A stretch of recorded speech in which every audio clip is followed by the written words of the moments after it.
Sino ba ang mag-aakala na yung cellphone lang na basag ang screen at sobrang hina ng camera, magiging dahilan para mabago ang takbo ng buhay ko? Dear Ate Jo, ako si Ken, 25 years old, Tubong, Cavite.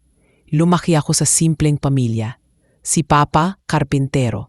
Si Mama, labandera. Hindi kami mayaman pero masipag ang mga magulang ko. Ang problema lang, kulang pa rin ang kita.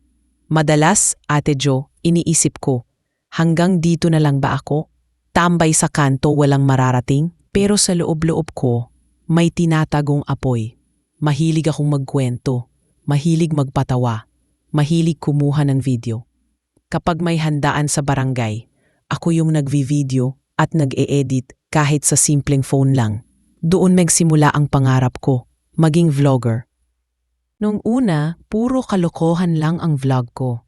Mga simpleng day in my life, mga challenge na ginagaya ko sa YouTube.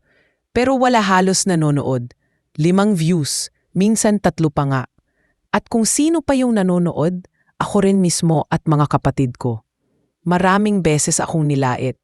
Sabi ng tropa, Ken, tigil mo na yan, sayang load mo, wala namang patutumuhan. Pero pinipilit kong magpatuloy. Kasi pakiramdam ko, daraping din ang tamang oras. Ang pinakamabigat, Ate Jo, hindi lang ang pangungutya ng iba, kundi ang mismong pamilya ko na hindi naniniwala. Si Mama, madalas kong marinig, anak, imbes na inuubos mo oras mo sa kaka-video, tumulong ka na lang sa tatay mo. Maghanap ka ng regular na trabaho. Vlogging, wala namang pera dyan. Masakit. Kasi paano ko ipapaliwanag sa kanila na yung pinapaglaban ko, hindi lang basta trip, kundi pangarap ko. Dumating pa sa punto na halos mawalan kami ng pambayad ng kuryente. At sa tuwing pinagsasabihan ako ni Mama, ramdam ko yung bigat, na baka nga tama siya. Baka nga wala itong patutumuhan. Isang gabi, halos sumuko na ako. Inilapag ko yung cellphone ko sa mesa. Umiiyak ako mag-isa.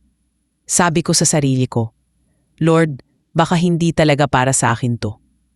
Baka pinipilit ko lang. Pero kinabukasan, nagpasya akong mag-try ulit. Gumawa ako ng simpleng content. Street food tour, 50 pesos challenge.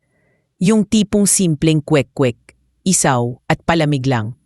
Pinost ko, tapos nakalimutan ko na rin. Kinabukasan, paggising ko, libo-libo ang notifikasyon. Viral ang video ko. May nag-share sa Facebook, may nag-tag, at unti-unti dumami ang subscribers ko. From 100 subs, naging 10,000 in just a week. Grabe, Ate Jo. Yung pakiramdam na isang taon kang walang pumapansin, tapos biglang lahat gusto ka ng panoorin. Doon nagsimula ang tuloy-tuloy na pagbabago. Sunod-sunod na ang content ko. Travel vlogs, food reviews, simpleng kwento ng buhay tambay na gustong umasenso. Dumating ang mga sponsorship. May mga brand na kumukuha sa akin para mag-promote. Ang pinaka nakakaiyak, noong una kong sweldo sa YouTube. Maliit lang iyon para sa iba. 8,000 pesos. Pero para sa amin, napakalaki na. Ibinigay ko lahat kay Mama. Sabi niya, anak, hindi ko akalaing kikita ka dito. Pasensya ka na kung minsan hindi ako naniwala.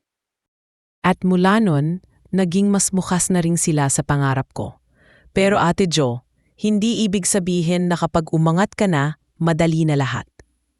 Habang dumarami ang sumusuporta, dumami rin ang bashers. May mga nagsasabi, nagbago ka na, hindi ka na yung simpleng Ken. May mga gumagawa ng fake accounts para manira. At syempre, mas malaki na rin ang responsibilidad. Kailangan kong panindigan na hindi lang pera ang dahilan ng ginagawa ko, kundi para rin maging inspirasyon.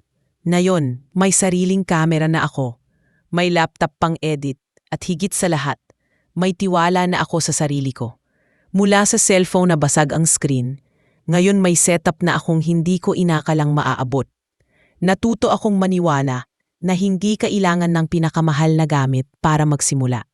Ang kailangan lang ay sipag, tiyaga at consistency. Ate Jo, minsan ang pinagtatawanan ng iba, siya pa palang magbibigay ng magandang buhay sa pamilya mo. Kaya sa lahat ng nangangarap maging vlogger, creator o kahit ano pa, huwag mong hayaang matalo ka ng duda at pangungutya.